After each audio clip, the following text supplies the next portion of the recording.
एक बहुत ज़्यादा सवाल जो है वो मुझे पूछा जाता रहा है सिंध में भी और बलूचिस्तान में भी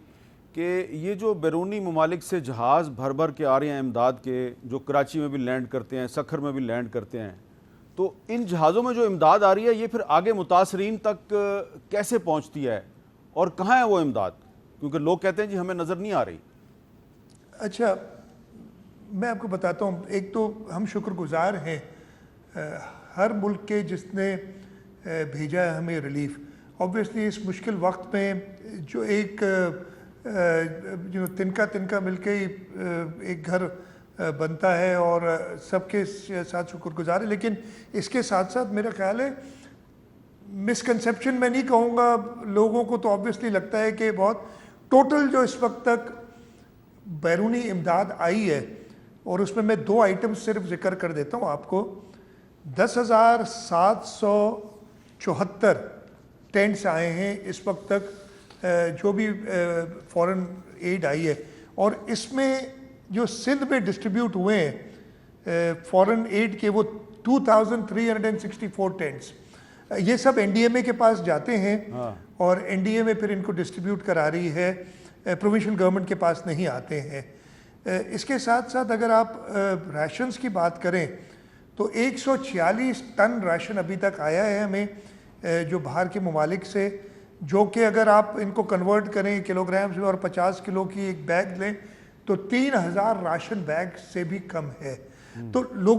लोगों की एक्सपेक्टेशन ऑब्वियसली देख रहे हैं कि पूरी दुनिया से आ रहा है। हम भी, मैं आपको बताऊं, मैं 1-2 बार सखर उतरा और मैंने देखे बड़े बड़े जहाज़ खड़े थे तो बड़ा दिल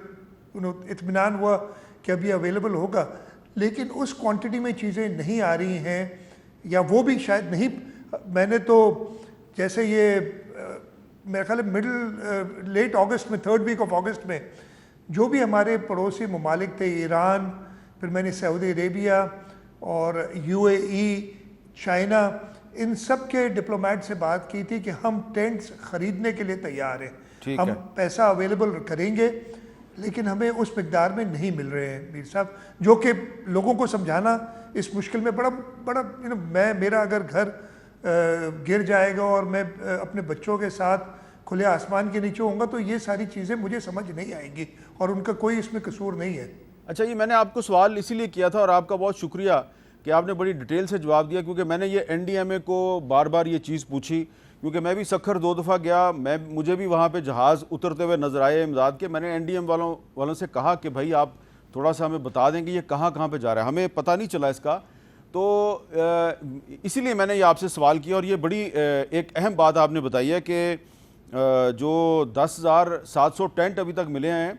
पाकिस्तान को, तो उसमें से जो सिंध में जो टेंट डिस्ट्रीब्यूट हुए आज के दिन तक वो सिर्फ 2,000 हैं। तो ये बड़ी एक अहम बात है, क्योंकि ये अब मैं आप 2,300, हाँ मेरे पास ये मे बी फ्राइडे की मेरे पास डेटा है, शायद 2 दिन में हो सकता है, कुछ और हो गए, लेकिन ये फ्राइडे तक। अच्छा, अब आज मंडे है,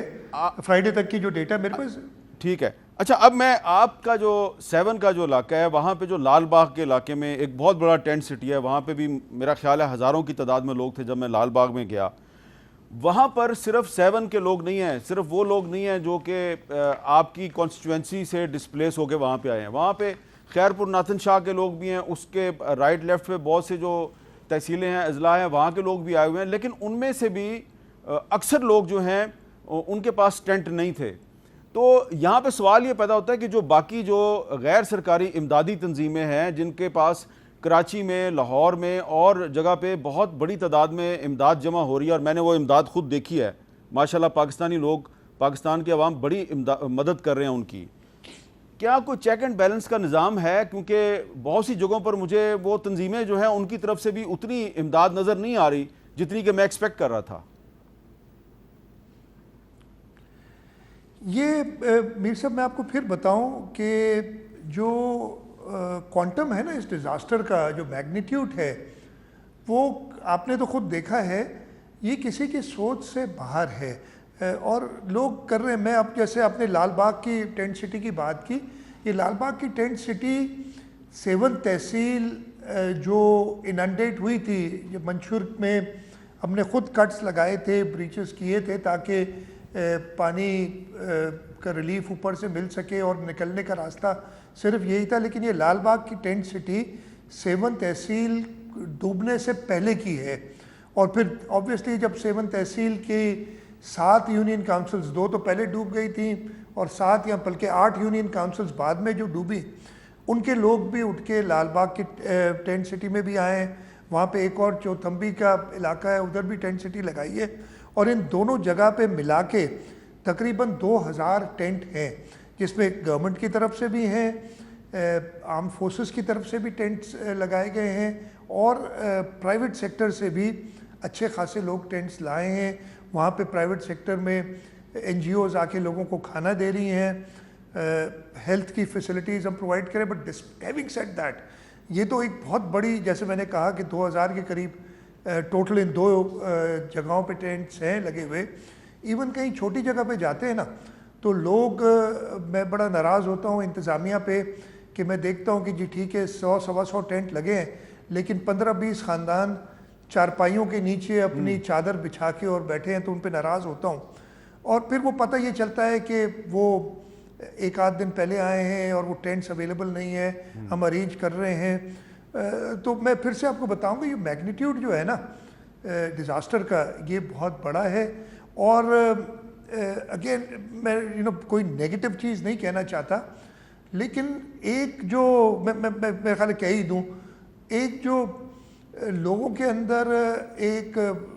हम तो कहते थे जी शहीद जुल्फ़िकार अली भुट्टो ने लोगों को ज़बान दी, और यही ज़बान की वजह है कि मैं एज चीफ मिनिस्टर भी कहीं जाता हूँ तो मुझसे लोग मेरा रास्ता भी रोकते हैं, मुझसे सवाल भी करते हैं, बहस मुबाहिसा भी करते हैं, और मैं उनका जवाब दे होता हूँ। उसको अगर एक पॉजिटिव वे में लिया जाए तो बहुत अच्छी बात है, और मैं बहुत खुश होता हूँ। मैंने एक पहले टीवी चैनल को, मैं कुछ दिन पहले इंटरव्यू दे रहा था, तो मैं कह रहा था कि जब मैं टेलीविज़न चैनल्स देखता हूँ और लोग सैलाब की कवरेज कर रहे होते हैं और उसमें चीज़ें बता रहे होते हैं और क्रिटिसाइज़ गवर्नमेंट को कर रहे होते हैं, तो मैं उससे सीखने की कोशिश करता हूँ। चले 10 चीज़ वो करते हैं, उनमें से सब नहीं तो 7-8 चीज़ें दुरुस्त भी होंगी अगर कुछ गलत भी है तो, लेकिन मुझे मौका मिलता है। और मुझे गुस्सा उस वक्त आता है टेलीविज़न चैनल्स पे जब इतनी बड़ी डिज़ास्टर के बावजूद वो दिखा कुछ और रहे होते हैं।